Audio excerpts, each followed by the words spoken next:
बिस्मिल्लाहिर्रहमानिर्रहीम। मोहम्मद इमरान आपसे मुखातिब है। कम्युनिकेशन हम डिस्कस कर रहे हैं। कम्युनिकेशन में आज हम ज़िक्र करेंगे कम्युनिकेशन 3 का, जिसमें केमिकल मैसेंजर्स का ज़िक्र किया जाएगा। केमिकल मैसेंजर्स में हम उन तमाम केमिकल्स का ज़िक्र करेंगे जो कोऑर्डिनेशन में बुनियादी रोल प्ले करते हैं। तो आए हम बिला ताख़ीर अपने टॉपिक की तरफ मूव करते हैं। हमारा टॉपिक आज का जो हम डिस्कस करना चाह रहे हैं वो है endocrine system and chemical messengers.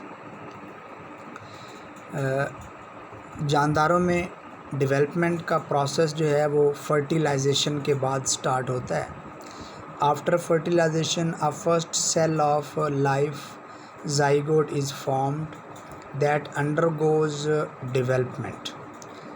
Development process is sequenced by cell division, growth and differentiation. एक सेल ज़ाइगोट जब बनता है उसके बाद सेल डिवीजन होती है, ग्रोथ का प्रोसेस चलता रहता है और बॉडी के मुख्तलिफ़ पार्ट्स जो हैं उनमें डिफरेंशिएशन होती है। ये तमाम एक्टिविटीज़ जो डेवलपमेंट के टाइम पे एक्ट करती हैं उनके पीछे कुछ केमिकल्स मौजूद होते हैं जिनको हम केमिकल मैसेंजर्स कहते हैं। ये केमिकल मैसेंजर्स जो हैं वो प्रॉपर ग्रोथ और डेवलपमेंट के ज़िम्मेदार हैं। यही वो केमिकल मैसेंजर्स हैं जो बॉडी में कम्युनिकेशन और कोऑर्डिनेशन को पॉसिबल बनाते हैं। बॉडी के एक पार्ट को दूसरे पार्ट के साथ कोऑर्डिनेट करते हैं और वो फिज़ियोलॉजिकल प्रोसेस जो इनकी वजह से होते हैं उनको हम मेटाबॉलिज्म, रेस्पिरेशन, एक्सक्रीशन, मूवमेंट और रिप्रोडक्शन कहते हैं। ये वाले जो तमाम एक्शंस हैं ये भी इन केमिकल्स की मदद से ही रूनुमा होते हैं। तो वो केमिकल्स जो एंडोक्राइन ग्लैंड से निकलते हैं या मुख्तलिफ़ टिश्यू से निकलते हैं, कोऑर्डिनेशन का काम करते हैं और बहुत सारे फंक्शंस परफॉर्म करते हैं, उनकी डिफरेंट टाइप्स हैं। हमारे सिलेबस के मुताबिक ये केमिकल मैसेंजर जो हैं 5 तरह के होते हैं। पहली जो टाइप है वो लोकल केमिकल मैसेंजर्स हैं, नंबर 2 न्यूरोट्रांसमीटर्स हैं, नंबर 3 न्यूरोपेप्टाइड्स हैं, नंबर 4 हार्मोन्स हैं एंड नंबर 5 फेरोमोन्स हैं। ये तमाम जो क्लासेस मैंने आपके साथ शेयर की हैं, इन क्लासेस के पीछे जो बुनियादी चीज़ है जिसकी बेस पे हम इसको क्लासिफाई करते हैं वो एक तो इनकी नेचर और दूसरा इनके वो सेल्स जहाँ से ये निकलते हैं उन सेल्स की नेचर है, और तीसरा इनका टारगेट है कि ये कहाँ से निकलते हैं और कौन सी बॉडी में किस जगह अपना रोल प्ले करते हैं।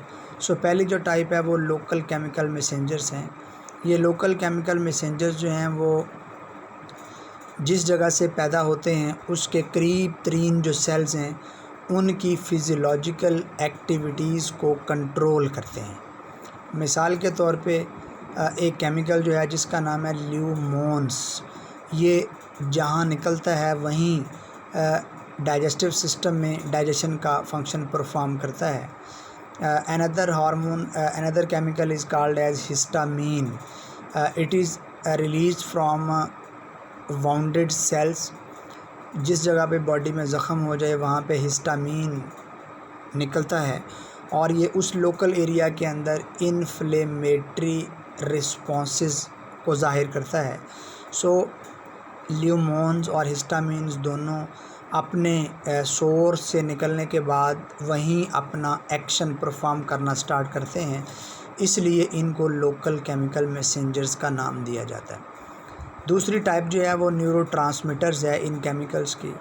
ये न्यूरोट्रांसमीटर्स जो है these are released from neurons. आपको ये बात पता होगी कि जो न्यूरॉन्स हैं उनमें जब केमिकल कोऑर्डिनेशन होती है मैसेज एक न्यूरॉन से दूसरे न्यूरॉन में मूव करता है, तो दो न्यूरॉन्स के दरमियान स्पेस, जिसको हम जो है वो साइनेप्टिक क्लेफ्ट कहते हैं, उसमें मौजूद ये केमिकल्स न्यूरोट्रांसमीटर्स कहलाते हैं, जो प्री साइनेप्टिक न्यूरॉन से मैसेज को रिसीव करके पोस्ट साइनेप्टिक न्यूरॉन में कन्वे करते हैं।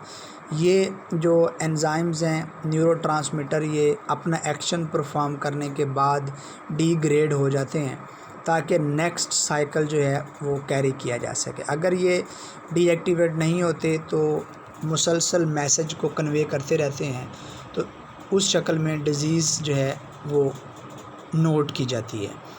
थर्ड टाइप जो है वो न्यूरोपेप्टाइड्स हैं। Neuropeptides are also called as neuro hormones. These are released by neurosecretory cells in the brain or other part of the body. इनको रिलीज़ होने के बाद बॉडी फ्लूइड यानी कि ब्लड एक पार्ट से दूसरे पार्ट में ट्रैवल करवाता है। ये नर्व सेल जो हैं हाइपोथैलेमस के अंदर आम तौर पे इनको रिलीज़ करते हैं, जिसकी एक बेहतरीन मिसाल ऑक्सीटोसिन है। ये ऑक्सीटोसिन जो है वो लेबर के टाइम पे, लेबर पेन के टाइम पे, बेबी बर्थ के टाइम पे यूट्राइन वॉल को पावरफुल कंट्रैक्शन जो है वो प्रोवाइड करती हैं ताकि बेबी की जो बर्थ है वो आसान हो सके। So neuropeptides are those hormones which are produced by neurosecretory cells mostly in the hypothalamus. Fourth type of these chemical messenger is called as hormones.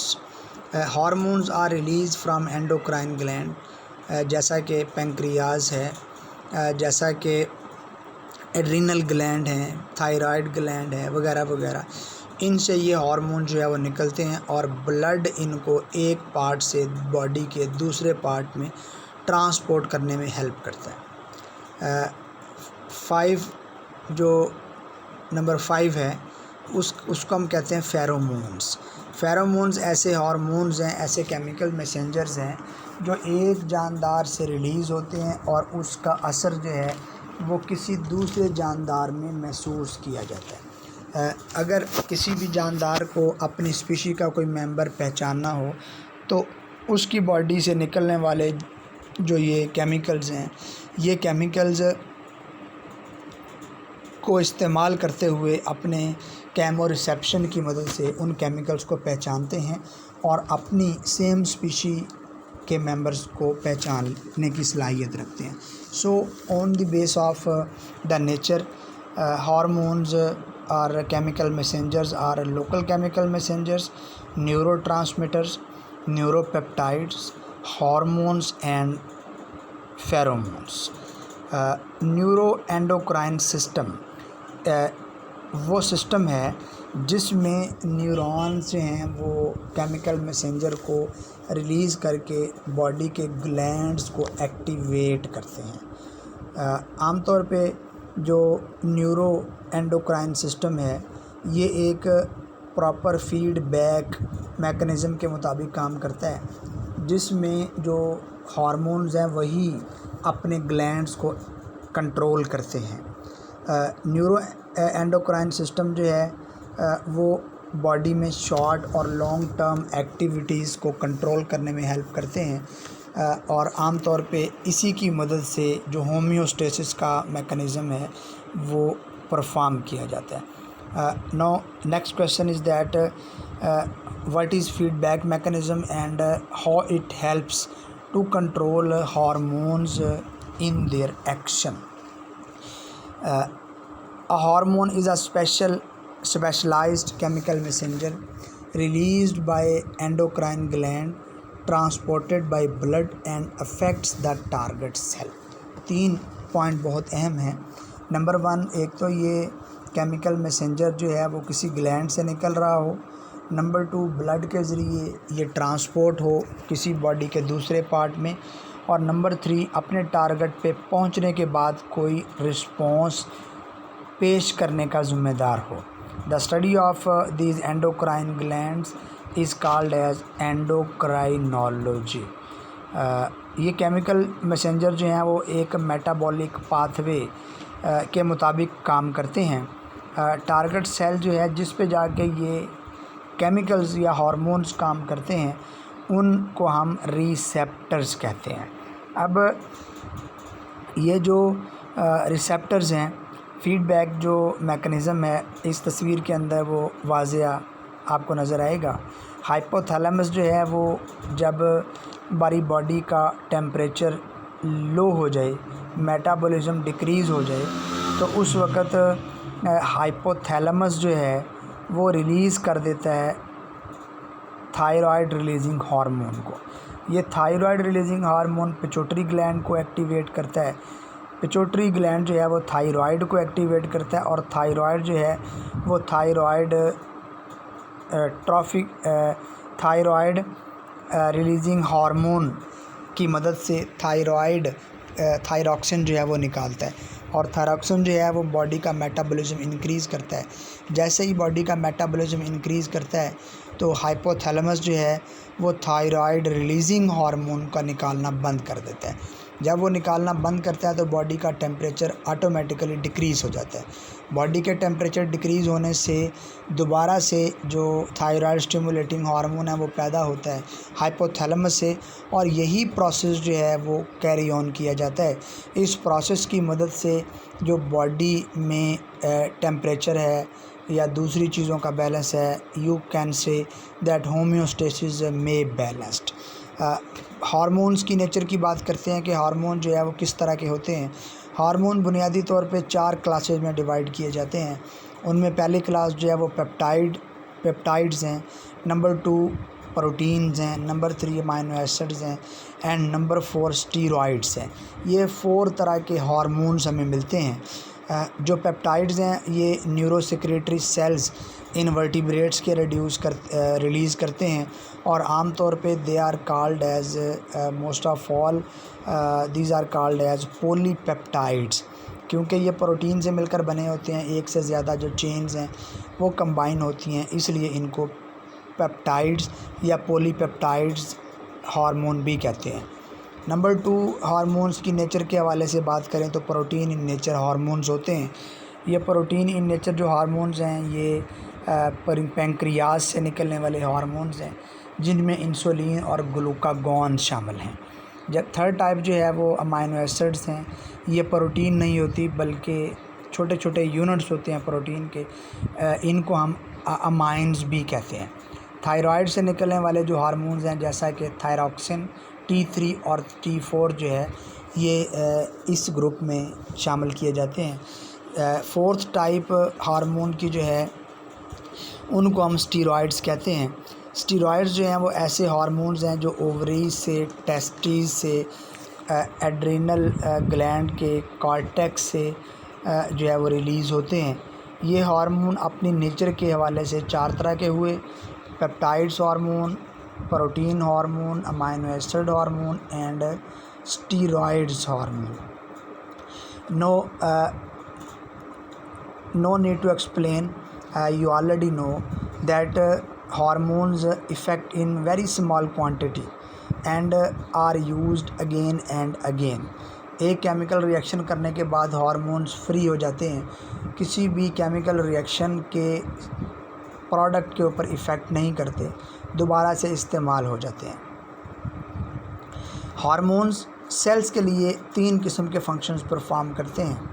उनमें पहला फंक्शन ये है कि सेल के अंदर और सेल के बाहर चीज़ों की मूवमेंट को कंट्रोल करते हैं। नंबर 2 टारगेट सेल को एक्टिवेट करते हैं कोई केमिकल रिलीज़ करने के लिए। नंबर 3 टारगेट सेल जो है उसको एक्टिवेट करते हैं या उसको सप्रेस करते हैं। ये 3 किस्म के जो एक्शंस हैं वो हार्मोन कंट्रोल करते हैं। मैंने फीडबैक मैकेनिज़्म की बात की कि एक ऐसा अमल है जिसमें कोई भी केमिकल रिएक्शन अपने ही प्रोडक्ट से कंट्रोल किया जाता है, हम इसको फीडबैक मैकेनिज़्म कहते हैं। यहाँ पे इसको डिफ़ाइन किया गया है, ये बात ज़रा ध्यान से सुनें। A system which is it self control, कोई भी ऐसा सिस्टम जो खुद कंट्रोल हो रहा हो, which is it self control by it's product, जो उस प्रोडक्ट से जो खुद उसने पैदा की हो, that is called as feedback mechanism. Feedback mechanism जो है वो दो तरह का होता है, एक को हम नेगेटिव फीडबैक और दूसरे को पॉजिटिव फीडबैक कहते हैं। नेगेटिव फीडबैक में जो प्रोडक्ट है वो स्टॉप कर देता है अपने उस सोर्स को जहाँ से वो निकलता है, इसे कहते हैं नेगेटिव फीडबैक। जबकि पॉजिटिव फीडबैक में जो सिक्रीशन है वो अपने सोर्स जहाँ से वो निकल रहा है उसके एक्शन को मज़ीद तेज़ कर देती है कि ज़्यादा केमिकल जो है यही वाला ख़ारिज किया जाए। नेगेटिव फीडबैक जो सिस्टम है वो काउंटर, मैंने कहा, काम करता है अपने सोर्स की एक्शन के, जबकि पॉजिटिव फीडबैक जो है वो उसकी फेवर में काम करता है और ये कहता है कि मैक्सिमम जो हार्मोन है या मैक्सिमम जो प्रोडक्ट है वो पैदा की जा सके। फीडबैक मैकेनिज़्म की मैंने मिसाल आपको इस तस्वीर के हवाले से दी कि उस तस्वीर में भी उसने यही बात का ज़िक्र किया है कि हमारी बॉडी में जो होम्योस्टेसिस का मैकेनिज़्म है वो कंट्रोल होता है इन हार्मोन्स की वजह से। मिसाल के तौर पर एक डॉग जो है उसका मेटाबॉलिक प्रोसेस या मेटाबॉलिज्म स्लो हो उसकी बॉडी के सेल्स के अंदर, तो हाइपोथैलेमस जो है वो एक स्लो मेटाबॉलिज्म की वजह से थायराइड रिलीजिंग हार्मोन खारिज करेगा।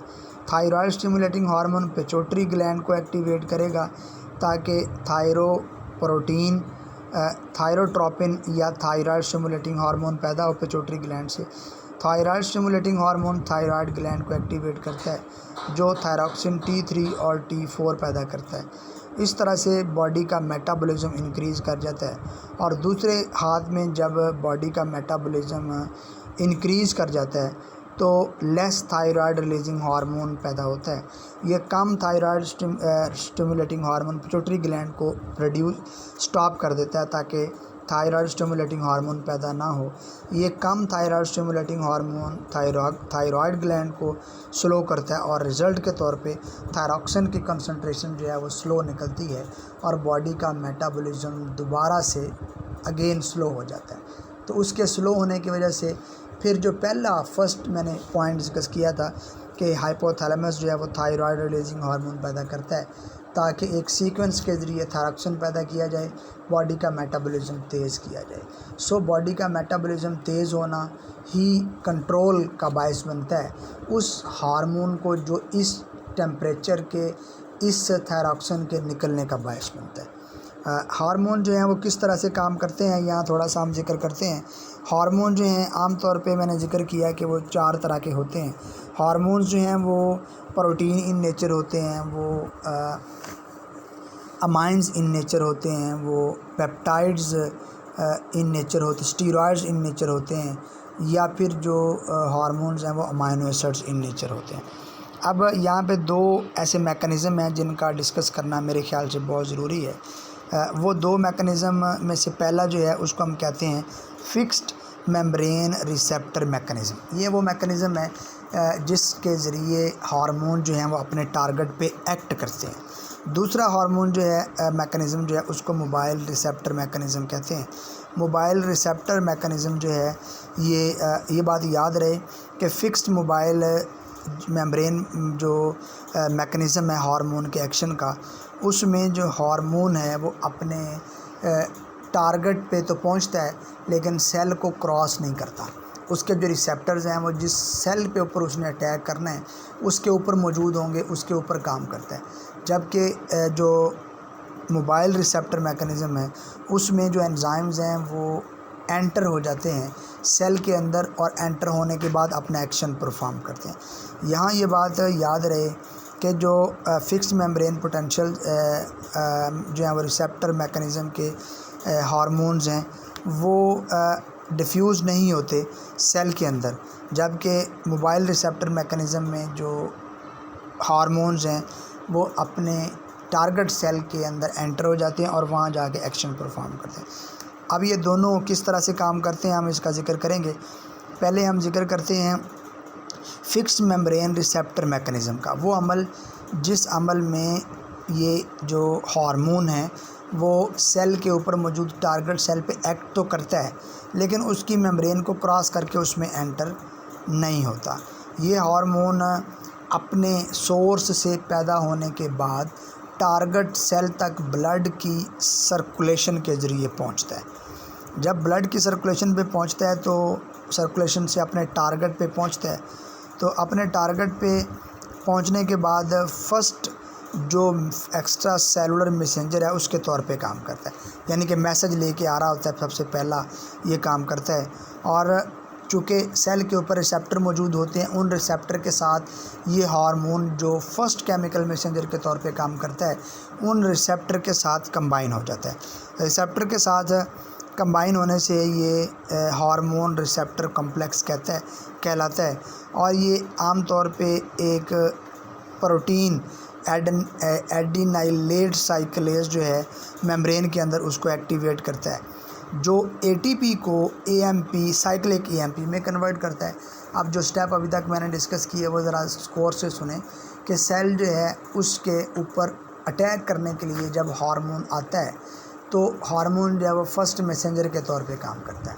हार्मोन जैसे ही आकर रिसेप्टर के ऊपर लगता है सेल के, तो वो हार्मोन और रिसेप्टर कॉम्प्लेक्स बनता है।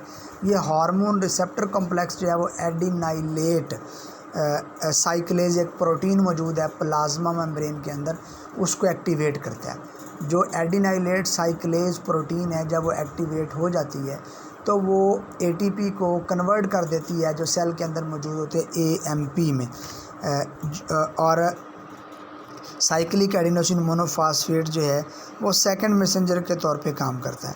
तब वो एएमपी साइक्लेज है साइक्लिक एएमपी है वो सेल की प्लाज्मा मेम्ब्रेन को क्रॉस करके एंटर हो जाता है। और एंटर होने के बाद ये एक एंजाइम है प्लाज्मा मेम्ब्रेन के अंदर जिसका नाम है प्रोटीन काइनेज। ये प्रोटीन काइनेज एंजाइम जो है वो एक मखसूस किस्म का रिस्पॉन्स ज़ाहिर करता है। तो अभी इस प्रोसेस पूरे के अंदर जिसमें हार्मोन जो है वो जिस टारगेट पे के ऊपर इफ़ेक्ट करता है उसके अंदर एंटर नहीं होता, उसके लिए मैंने कहा कि सबसे पहले हार्मोन आएगा। ये हार्मोन फर्स्ट केमिकल मैसेंजर के तौर पे काम करेगा। ये अटैच होगा सेल के ऊपर मौजूद रिसेप्टर्स में, तो एंजाइम रिसेप्टर कॉम्प्लेक्स बनेगा। ये जो है वो एडिनाइलेट साइक्लेज जो है उसको एक्टिवेट करेगा, एक प्रोटीन है।